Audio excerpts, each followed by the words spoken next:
Dear students, I am Dr. Asawali. This is exercise 2.5. Question number 1 है evaluate this. इनको हमने evaluate करना है। ये यहाँ पे माइनस एओटा की पावर 8 है। ये थोड़ा करेक्शन कर लीजिएगा। अब यहाँ पे जो हमने अभी तक स्टडी किया है वो क्या है कि एओटा स्क्वायर जो है ये हमारे पास होता है -1 या फिर एओटा इज इक्वल टू होता है स्क्वायर रूट में -1। तो इस चीज को आपने माइंड में रखना है इनको सॉल्व करते हुए, और इस पे पावर रूल अप्लाई करने हैं। पावर रूल क्या होते हैं कि ये i⁻7 है, तो इसको हम स्प्लिट करेंगे तो हम ये स्क्वायर वाली फॉर्म बनाएंगे तो -1 आ जाएगा। तो जो सिंपल बचेगा स्क्वायर रूट -1 या एओटा वो इस तरह आ जाएगा। तो अब हम इसको सॉल्व करते हैं फर्स्ट पार्ट को। ये क्या है एओटा की पावर 7। इसको हम क्या लिख सकते हैं एओटा की पावर 6 इंटू एओटा, क्योंकि ये 1 पावर और 6 ऐड होके वही बन जाता है। तो इसको हम क्या लिख सकते हैं एओटा की 2 की पावर 3। 2 3 जा 6 होता है, क्योंकि एओटा स्क्वायर -1 है हमें पता है, तो आगे ये 1 एओटा इसी तरह बच गया। तो ये हमारे पास आया -1⁻³ इंटू एओटा। तो अगर माइनस वाले नंबर की पावर ऑड हो 3 5 7 ऑड पावर, इवन नहीं ऑड, तो ये माइनस ही आता है। तो ये इक्वल टू माइनस ही आया और एओटा इसी तरह आ गया। तो -1 एओटा माइनस एओटा ही होता है। यहाँ पे एक स्टेप करना है तो करने, वरना ये ठीक है। अब सेकंड पार्ट क्या है? सेकंड पार्ट हमारे पास है एओटा की पावर 50। तो इसको हम क्या लिख सकते हैं एओटा स्क्वायर की पावर 25। 25 टू द 50 होता है। तो ये तो हमारे पास सीधा सीधा सॉल्व हो गया। ये -1 आ गया एओटा स्क्वायर, ये हमें यहाँ से पता है।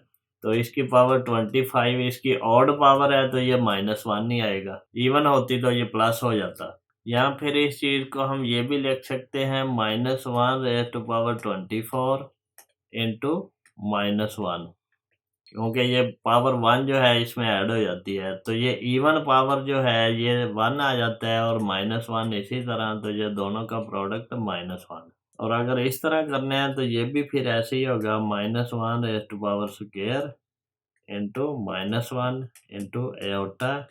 तो ये आ जाएगा 1 ये वाला इंटू -1 इंटू एओटा। तो इस सारे का आ जाएगा माइनस एओटा। अब हम थर्ड पार्ट करते हैं। थर्ड पार्ट में क्या है एओटा की 12, एओटा की पावर 12। तो इसको हम क्या लिखेंगे एओटा स्क्वायर और इसकी 6 टू द 12 होता है। तो ये कितना आया -1 की 6 पावर आ गई, क्योंकि एओटा स्क्वायर जो है वो -1 है। तो क्योंकि ये इवन पावर है तो ये हमारे पास आ गया 1। अब हमारे पास है फोर्थ पार्ट। ये क्या है माइनस एओटा की पावर 8। अब इसको क्या लिख सकते हैं? इसको लिखेंगे -1 की पावर 8 और इंटू एओटा की पावर 8, क्योंकि ये -1 टाइम एओटा, इसको लिख सकते हैं इस तरह -1 टाइम एओटा की पावर 8, और पावर दोनों पे अलग अलग आ जाती है। तो ये इक्वल टू, अब ये इवन पावर वाला -1 1 ही आ जाता है और एओटा की 8 आ जाएगा। अब इसको क्या लिखेंगे एओटा की 2 की पावर 4। 4 टू द 8 होता है, तो ये -1 की 4 is equal to even power है तो ये 1। अब फिफ्थ पार्ट है। फिफ्थ पार्ट में क्या है माइनस एओटा की पावर 5। अब इसको क्या लिखेंगे? इसको लिखेंगे -1 इंटू एओटा की पावर 5।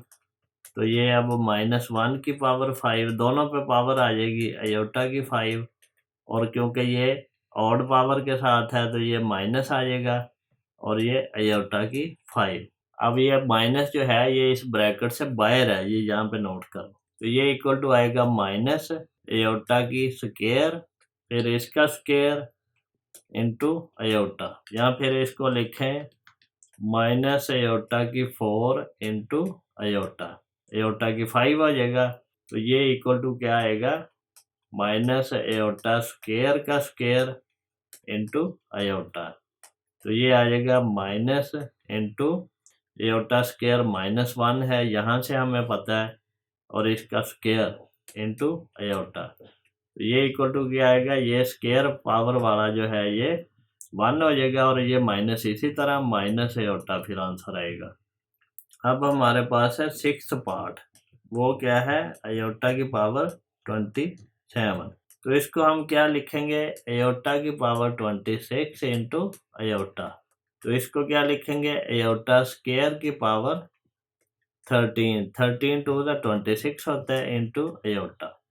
अब ये क्या आएगा, एयोटा स्क्वायर की वैल्यू पुट करेंगे -1 raise to power 13 into aorta.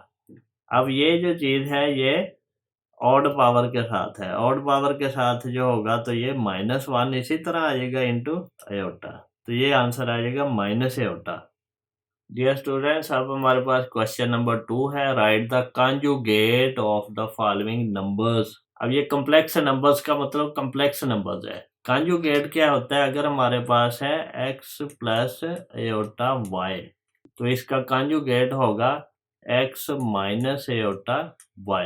ये जो एयोटा है इसको माइनस एयोटा से हमने कन्वर्ट करना है। अगर ये प्लस होगा तो यहाँ पे माइनस आ जाएगा, अगर ये माइनस होगा तो यहाँ से प्लस आ जाएगा। ये दोनों नंबर एक दूसरे के कॉन्जुगेट हैं। अब यहाँ पे देखें ये 1 नंबर, अब हमने एयोटा वाला पार्ट का प्लस का माइनस करना है, माइनस का प्लस करना है, तो ये कॉन्जुगेट हो जाएगा। इसका कॉन्जुगेट है 2 माइनस 3 एयोटा, इसका कॉन्जुगेट है 3 प्लस 5 एयोटा। अब ये माइनस था तो प्लस कर देना, प्लस है तो माइनस कर देना। सिर्फ हमने एयोटा वाले पार्ट का, दूसरा पार्ट इसी तरह रहने देना। अब ये एयोटा वाला पार्ट ये प्लस का है, ये माइनस का है, इसको प्लस कर देना तो ये एयोटा आ जाएगा। अब इसका क्या आएगा, -3 -4 एयोटा। सिर्फ एयोटा वाला पार्ट जो था उसको साइन चेंज करना है। ये -4 प्लस एयोटा और ये माइनस एयोटा -3, ये उल्टा लिखा है सिर्फ आपको थोड़ा सा कंफ्यूज करने के लिए, सिर्फ एयोटा वाले पार्ट का साइन चेंज करना है। तो ये सारे क्या हैं, कॉन्जुगेट है नंबर्स के। डियर स्टूडेंट्स, क्वेश्चन नंबर 3 है, right the real and imaginary part of the following numbers. अब ये कॉम्प्लेक्स नंबर्स हैं जिनका रियल और इमेजिनरी पार्ट होता है। अगर लेट्स सपोज हमारे पास एक नंबर है x प्लस एयोटा y, या फिर इसको ये भी लिखते हैं x plus y aorta. Aorta को इधर लिख दो या इधर लिख लो, इससे कोई फर्क नहीं पड़ता। असल में ये x और y जो है ये दोनों रियल नंबर ही होते हैं, लेकिन जो एयोटा के साथ नंबर है ये इमेजिनरी पार्ट होता है। तो इसको हम रियल पार्ट को लिखते हैं RE रियल, और इसमें Z किसको हम कहते हैं, अगर इसको हमने Z कहा है कि let Z is the complex number, इस तरह, तो रियल पार्ट ऑफ Z जो है वो होता है X, और imaginary IM Z is equal to Y। ये जो है ये रियल पार्ट होता है, और ये जो है Y ये इमेजिनरी पार्ट जो I के साथ लगता है, एयोटा के साथ। असल में ये I नहीं है, एयोटा है। एयोटा के साथ वाला पार्ट इमेजिनरी, और जो दूसरा पार्ट है वो रियल पार्ट। अब यहाँ पे देखें, हम ये सारे नंबर्स को कहते हैं लेट ये Z के बराबर है। ये लिखना ज़रा आसान हो जाएगा। अगर हम इस तरह Z के बराबर नहीं लिखते तो हम फिर लिखेंगे real 1 plus iota is equal to 1, और इसी तरह imaginary IM imaginary of 1 plus iota is equal to 1।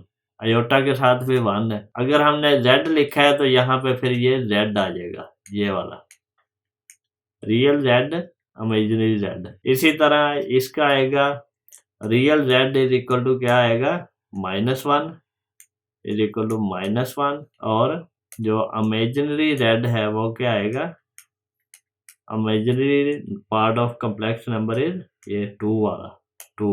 इसी तरह इसको भी Z कह दो कॉम्प्लेक्स नंबर, इसको भी Z कह दो कॉम्प्लेक्स नंबर, इसको भी Z कह दो कॉम्प्लेक्स नंबर, और ये real part of Z।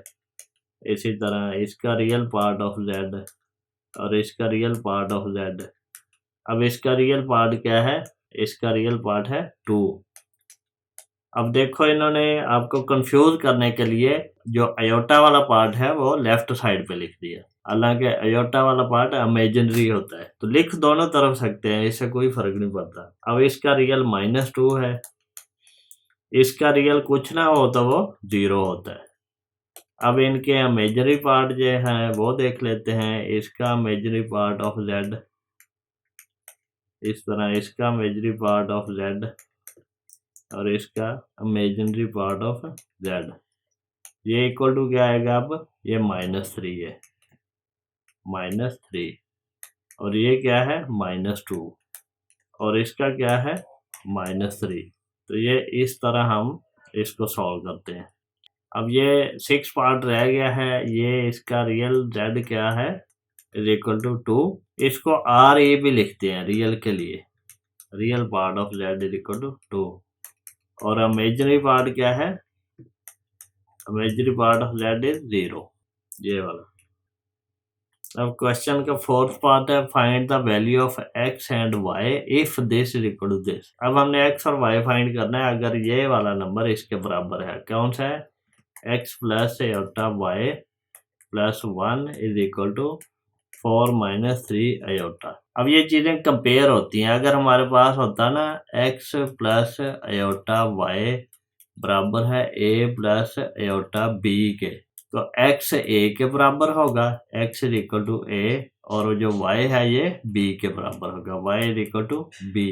Compare करने से पता चलता है। अब हमने इनको कंपेयर करना है। कंपेयर करने के लिए पहले तो हम ये जो आयोटा के बगैर है ये सारी टर्म्स एक तरफ कर लेते हैं। x प्लस 1, अब ये 1 जो आयोटा के बगैर है ये x के साथ मिला दिया, plus iota y is equal to 4 plus -3 iota. इस तरह लिख सकते हैं क्योंकि हमने कंपेयर करना है। अब यहाँ पे देखें, ये चीज इसके बराबर है और ये चीज इसके बराबर है।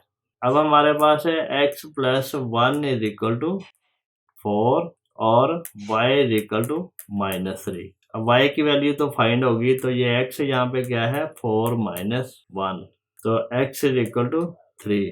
तो यहाँ पे x और y क्या है? x 3 है और y -3 है। तो इस तरह हमारी एक्सरसाइज कंप्लीट हो गई है। अगर आपको ये सॉल्यूशन बड़े आसान लग रहे हैं, समझ आ रहा है, तो अपने दोस्तों से भी शेयर करें, चैनल सब्सक्राइब करें ताकि हर नया जो लेक्चर है वो आपको मिल जाए।